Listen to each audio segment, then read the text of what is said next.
ना तो आटा गूँथने की ज़रूरत पड़ेगी और ना ही किसी प्रकार की स्टफिंग बनाने की ज़रूरत पड़ेगी। ना तो इसको हम बेलेंगे और सिर्फ 10 से 15 मिनट में बना करके तैयार कर लेंगे। बहुत ही सिंपल, बहुत ही आसान, बहुत ही छोटी लेकिन एकदम ही यूनिक सी रेसिपी आज मैं आपके साथ शेयर कर रही हूँ। नाश्ते तो आपने कई तरह से बनाए होंगे, लेकिन इस तरह से नाश्ता आज तक आपने कभी भी नहीं बनाया होगा। बहुत ही टेस्टी सी यह रेसिपी है, जिसे एक बार अगर आपने बना लिया तो बार बार ही इसे बनाना चाहेंगे।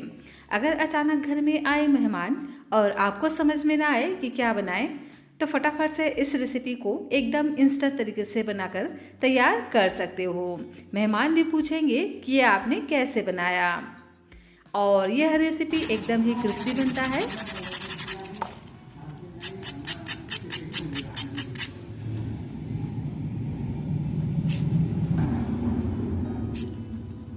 है ना, बहुत ही क्रिस्पी सी है रेसिपी। तो आप भी इस रेसिपी को एक बार ज़रूर से ट्राई कीजिएगा। आपके घर के बच्चे बड़े सभी को ही यह रेसिपी बहुत ज़्यादा पसंद आएगा। तो चलिए फ्रेंड्स, इसे बनाना स्टार्ट करते हैं। तो इस रेसिपी को बनाने के लिए मैंने यहाँ पर लिया है 1 कटोरी पोहा और इसी के साथ ही में यूज़ करेंगे 1 कटोरी बेसन का, और इसी के साथ यूज़ करना है 1 कच्चे आलू का। ये तीनों ही चीज़ें अक्सर हमारे घर में होती ही हैं, तो इन तीनों का ही यूज़ करते हुए हम बहुत ही सिंपल सी रेसिपी बनाने वाले हैं। तो मेज़रमेंट का खास ध्यान रखिएगा इस रेसिपी के लिए। तो hello everyone, Ritu serial recipes में आपका स्वागत है। फ्रेंड्स, आज मैं आपके साथ शेयर कर रही हूँ पोहा और बेसन से बनने वाली बहुत ही टेस्टी, एकदम ही यूनिक तरह के नाश्ते की रेसिपी, जिसे आप एकदम ही इंस्टेंट तरीके से बना करके तैयार कर सकते हो। फ्रेंड्स, रेसिपी अगर आपको थोड़ी सी भी अच्छी लगे तो प्लीज़ आप वीडियो को लाइक, चैनल को सब्सक्राइब ज़रूर से कर लीजिएगा, और हाँ, अपने फ्रेंड्स और फैमिली के साथ शेयर भी ज़रूर से कर दीजिएगा। और यह रेसिपी आप कहाँ से बैठकर देख रहे हैं, प्लीज़ कमेंट कर कर आप मुझे ज़रूर से बताइएगा।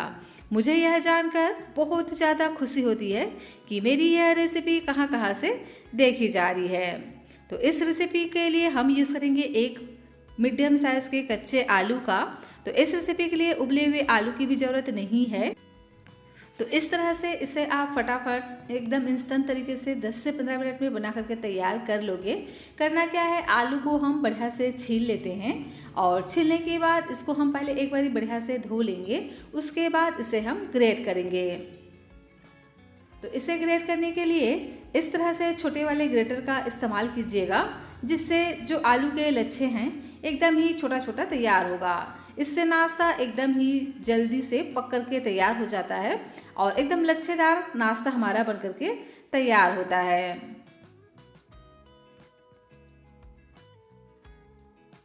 तो लीजिए, आलू हमारा अच्छे से ग्रेट हो गया है।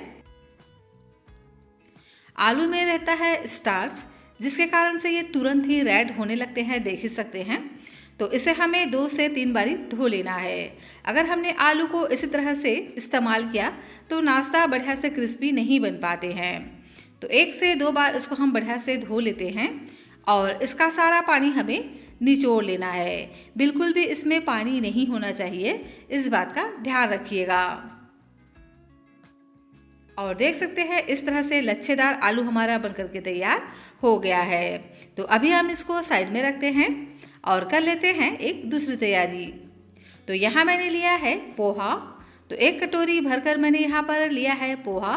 1 कटोरी पोहे से ही यह ढेर सारा नाश्ता बनकर के तैयार हो जाता है। तो सबसे पहले करना क्या है, पोहे को बढ़िया से धो लेना है 2 से 3 बारी, क्योंकि पोहे में बहुत ज़्यादा डस्ट वगैरह रहता है।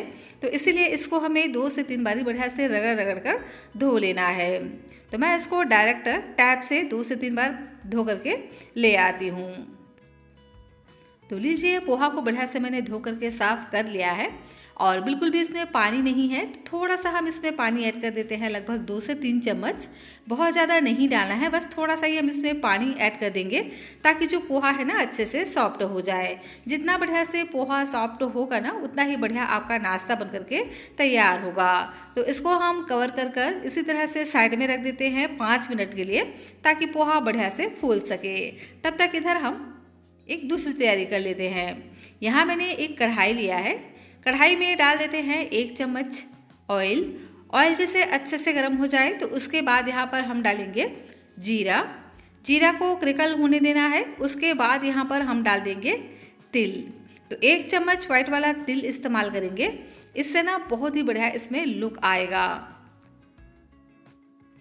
यहाँ पर आप वाइट तिल की जगह पे ब्राउन तिल का भी इस्तेमाल कर सकते हैं। हल्का सा जीरा और तिल को क्रिकल होने देंगे। उसके बाद यहाँ पर हम डाल देते हैं प्याज। एक मीडियम साइज़ के प्याज को इस तरह से बारीक बारीक कट करके ऐड कीजिएगा और इसको हम मीडियम फ्लेम पे हल्का सा गोल्डन कलर आने तक भून लेंगे। प्याज को बढ़िया से सॉफ्ट होने तक भूनना है। और इसके बाद यहाँ पर हम ऐड करेंगे कुछ सब्जियाँ। तो यहाँ पर आप अपने मनपसंद सब्जियाँ ऐड कर सकते हैं, या आप चाहें तो इन सब्जियों को स्किप करके सिर्फ आलू और प्याज से भी इस रेसिपी को बना करके तैयार कर सकते हैं। लेकिन सब्जियाँ अगर ऐड करेंगे ना तो ये बहुत ज़्यादा हेल्दी और साथ ही इसका जो लुक है ना बहुत ही बढ़िया आता है। तो अगर आपको लगे तो यहाँ पर आप सब्जियां ऐड कीजिए अपने मनपसंद, जो भी आपके घर में अवेलेबल हो या आपके घर में जो भी पसंद किया जाता हो। मैंने यहाँ पर ऐड किया है पत्ता गोभी। तो लगभग आधा कटोरी पत्ता गोभी इस तरह से बारीक बारीक कट करके ऐड कर दिया है। और इसी के साथ ही में ऐड करना है शिमला मिर्च। तो लगभग 2 से 3 चम्मच यहाँ पर मैंने शिमला मिर्च ऐड किया है। अब हम इन सभी चीज़ों को 1 मिनट के लिए भून लेंगे ताकि जो सब्जियाँ हैं ना हल्का सा सॉफ्ट पड़ जाए। फ्रेंड्स, रेसिपी अगर आपको थोड़ी सी भी अच्छी लग रही हो तो प्लीज़ आप वीडियो को लाइक, चैनल को सब्सक्राइब ज़रूर से कर लीजिएगा। और हाँ, अपने फ्रेंड्स और फैमिली के साथ शेयर भी ज़रूर से कीजिएगा। और यह रेसिपी आप कहाँ से बैठकर देख रहे हैं प्लीज़ कमेंट सेक्शन में कमेंट कर आप मुझे ज़रूर से बताइएगा। यह रेसिपी बहुत ही आसानी से बन जाती है, एकदम ही इंस्टेंट वाली रेसिपी है। तो पूरी वीडियो को लास्ट तक ज़रूर से देखिएगा। जब सब्जियां हल्का सा भून जाए उसके बाद यहाँ पर हम डाल देते हैं फ्लेवर के लिए अदरक। 1 इंच अदरक को इस तरह से ग्रेट करके डालेंगे। तीखेपन के लिए 2 हरी मिर्च बारीक कट करके ऐड करेंगे और साथ में डाल देंगे गाजर। तो गाजर को इस तरह से ग्रेट करके ऐड कीजिएगा। अगर आप इसे छोटे छोटे पीसेस में कट करेंगे ना तो गाजर अच्छे से नहीं पक पाते हैं, तो इसलिए आप इसको इस तरह से ग्रेट करके ऐड कीजिए, इससे ये जल्दी से गल जाएंगे। तो सब्जियों को हमें 50% तक कुक कर लेना है। उसके बाद यहाँ पर हम डाल देते हैं आलू जिसे हमने ग्रेट करके रखा था और इसे भी इन सब्जियों के साथ बढ़िया से इस तरह से मिक्स करते हुए चलाते जाना है। और आलू को भी हमें बढ़िया से पका लेना है।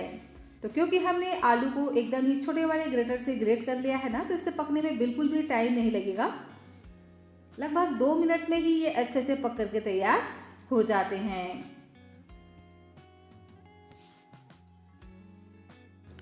तो अब हम इसमें डाल देते हैं नमक। तो स्वाद के अनुसार यहाँ पर हम नमक डालेंगे। नमक डालते ही सब्जियां तुरंत ही पक जाती हैं और इसे हम बढ़िया से मिक्स कर लेंगे। तो बहुत ज़्यादा वैसे भी सब्जियों को हमें नहीं पकाना है, हल्का सा इसमें क्रंची टेस्ट रहे इतना हमें इसको पका लेना है। तो 1 से 2 मिनट के लिए इसी तरह से कंटिन्यू चलाते रहेंगे। और आप चाहें तो इसको इस तरह से कवर कर भी पका सकते हैं जिससे सब्जियां जल्दी ही गल जाएंगी। तो मैंने इसको 1 मिनट के लिए इस तरह से ढक करके छोड़ दिया था और देख ही सकते हैं ये अच्छे से पक चुके हैं और ये जो सब्जियां हैं हल्का सा ट्रांसपेरेंट हो चुके हैं। तो अब बारी आती है इसमें कुछ मसाले ऐड करने की। तो डाल देते हैं 1/4 चम्मच भुने हुए जीरे का पाउडर, 1/4 चम्मच धनिया पाउडर, इसी के साथ ही में ऐड करेंगे काली मिर्च का पाउडर और थोड़ा सा ऐड करेंगे गरम मसाला। इससे ना फ्लेवर बहुत ही बढ़िया आएगा। कलर के लिए डालेंगे थोड़ा सा हल्दी का पाउडर और तीखेपन के लिए ऐड करेंगे चिली फ्लेक्स। वैसे जो चिली फ्लेक्स है ना बहुत ही कम तीखा होता है, लेकिन अगर आप चाहें तो इसे स्किप भी कर सकते हैं क्योंकि हमने यहाँ पर हरी मिर्च का भी इस्तेमाल किया है। सभी चीज़ों को 1 मिनट के लिए भून लेंगे। उसके बाद यहाँ पर हम ऐड कर देते हैं बेसन को। तो यहाँ पर हम 1 कटोरी बेसन का इस्तेमाल करेंगे। 1 कटोरी पोहे के लिए यहाँ पर हमने इस्तेमाल किया है 1 कटोरी बेसन का। आप चाहें तो 1 से 2 चम्मच यहाँ पर बेसन की क्वांटिटी को कम भी कर सकते हैं। अब हम बेसन को इन सब्जियों के साथ में बढ़िया से भून लेंगे। तो 2 से 3 मिनट के लिए बढ़िया से भूनना है, जिससे जो बेसन का कच्चा टेस्ट है ना वो निकल जाए। क्योंकि बेसन का अगर कच्चा टेस्ट रह जाता है ना नाश्ते में तो बिल्कुल भी बढ़िया से टेस्ट नहीं आता है। तो इसलिए लो फ्लेम पे इसको आप 2 से 3 मिनट के लिए बढ़िया से भून लीजिए, जब तक कि जो बेसन है ना इसमें बढ़िया से खुशबू ना आने लग जाए। और इस तरह से स्पैचुला से दबाते हुए भूनिए। और देख सकते हैं ये अच्छे से भून चुका है, बिल्कुल डो की तरह एक जगह सिमटने लग गया है। जब ये इस तरह से हो जाए उसके बाद इसको हम निकाल लेंगे एक बड़े से बाउल में और इसको हम थोड़ा सा फैला देते हैं ताकि ये थोड़ा सा ठंडा हो जाए। तब तक हम इधर देख लेते हैं। इधर देखिए जो पोहा है ना बढ़िया से सॉफ्ट हो गया है। इस तरह से अगर आप इसको हाथों से मसलेंगे ना तो देख सकते हैं कि कितना आसानी से ये मैश हो रहा है। एकदम ही ये चिकना सा हो जाता है अगर हम इसको इस तरह से मसलते हैं तो इसी तरह से सॉफ्ट होना ज़रूरी है पोहे का। तो अब हम क्या करेंगे, इस पोहे को डाल देते हैं इस बेसन के साथ में। तो फ्रेंड्स यहाँ पर आप चाहें तो बेसन का घोल बनाकर भी इस रेसिपी को बना सकते हैं। मतलब यह है कि पहले आप बेसन का घोल तैयार कीजिए और जिस तरह से हमने डायरेक्ट ही बेसन को ऐड किया था ना उसी तरह से आप बेसन के घोल को डाल करके सब्जियों के साथ में इसको भून लीजिए। तो मैंने यहाँ पर बेसन का घोल नहीं बनाया है और इसी तरह से ही इसको हम तैयार कर लेंगे। तो देख सकते हैं इस तरह से भी इजीली ये बन करके तैयार हो जाता है।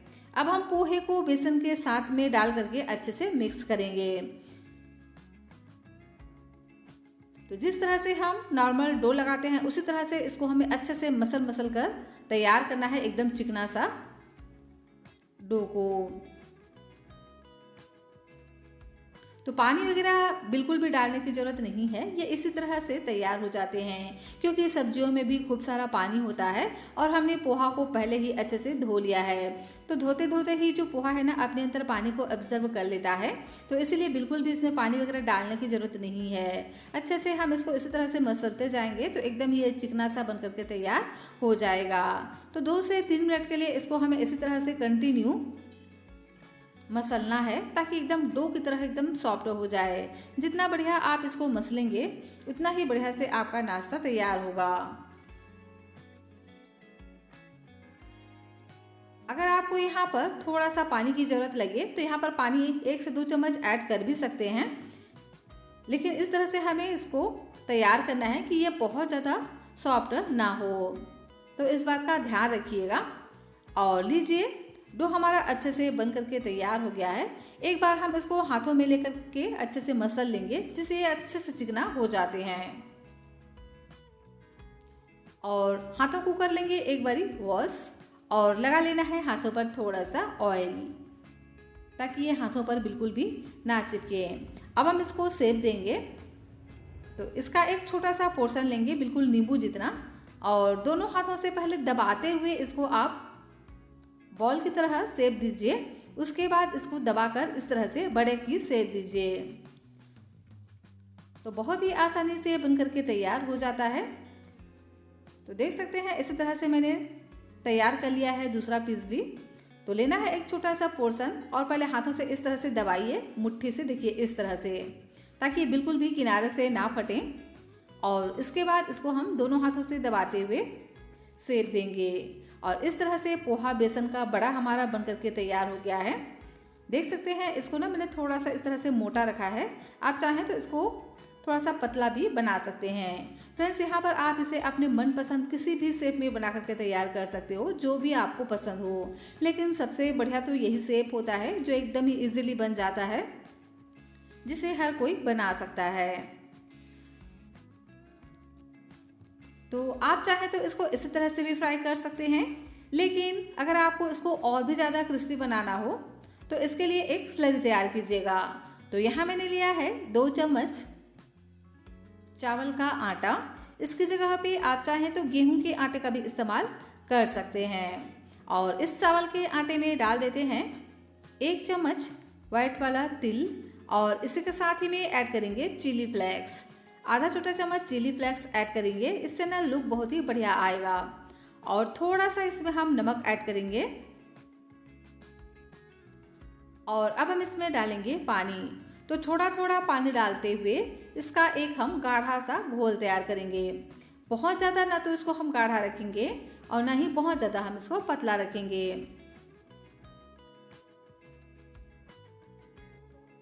तो इसीलिए थोड़ा थोड़ा पानी ऐड करते जाइए ताकि लम्प्स फ्री इस तरह से एक स्लरी तैयार हो सके।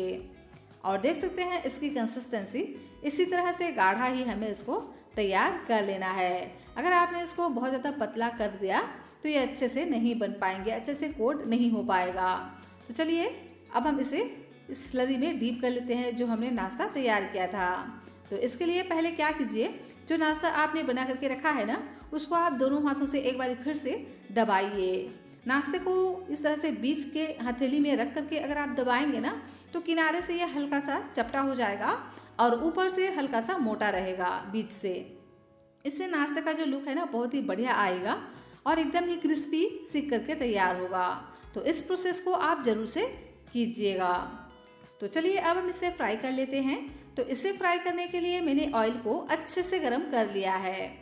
तो एक एक पीस लेंगे नाश्ते का, अच्छे से कोट करेंगे स्लरी में और डाल देंगे ऑयल में। तो पहले हम गैस की फ्लेम को हाई रखेंगे। हाई फ्लेम पे ही इन नाश्तों को हमें डालना है और एक बारी में जितना आ जाए उतना हम ऐड कर देते हैं। सभी को एक साथ बिल्कुल भी नहीं डालना है। एक साथ अगर आपने बहुत ज़्यादा ऐड कर दिया ना तो नाश्ते अच्छे से नहीं बन पाते हैं, मतलब अच्छे से फूलते नहीं हैं। तो इसीलिए जितना में अच्छे से अलटते पलटते बन जाए उतना आप डाल दीजिए। और गैस की फ्लेम को 2 मिनट के बाद मीडियम कर देना है और मीडियम फ्लेम पे 4 से 5 मिनट के लिए बढ़िया से इसको हमें फ्राई करना है। तो जब ये एक साइड से अच्छे से क्रिस्प हो जाए तो उसके बाद इसके जो साइड हैं इसको हम चेंज कर देंगे और देख सकते हैं कि कितना प्यारा इसमें कलर आ चुका है। तो इसी तरह से नीचे से भी हम 2 मिनट के लिए और पकने देंगे और टोटल हमें इसको 4 से 5 मिनट तक मीडियम फ्लेम पे पकाना है। मतलब पहले का जो 2 मिनट है ना उसको हम हाई फ्लेम पे पकाएंगे, उसके बाद 2 से 3 मिनट और इसको हम मीडियम फ्लेम पे पकाएंगे। और देख सकते हैं इस तरह से क्रिस्पी कुरकुरा खस्ता सा नाश्ता हमारा बनकर के तैयार हो गया है। सुपर क्रिस्पी यह नाश्ता बनकर के तैयार होता है और एकदम ही यूनिक सी यह रेसिपी है। इस तरह से आज तक आपने कभी भी नहीं बनाया हुआ। सूजी से, मैदा से, गेहूं के आटे से तो आपने कई तरह के नाश्ते बनाए होंगे, लेकिन पोहा और बेसन की ऐसी रेसिपी आज तक आपने कभी भी नहीं बनाई होगी जो एकदम ही यूनिक है, इंस्टेंट बनता है। और अगर घर में आए अचानक मेहमान तो उन्हें भी आप इस रेसिपी को खिला सकते हैं।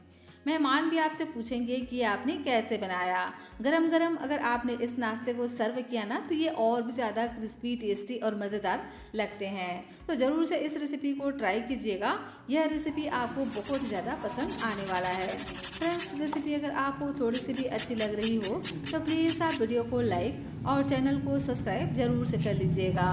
और हाँ, रेसिपी आपको पसंद आई हो तो प्लीज़ अपने फ्रेंड्स और फैमिली के साथ शेयर भी ज़रूर से कीजिएगा। और कमेंट कर मुझे अपने शहर का नाम ज़रूर से बताइएगा कि यह रेसिपी आप कहाँ से बैठकर देख रहे हैं।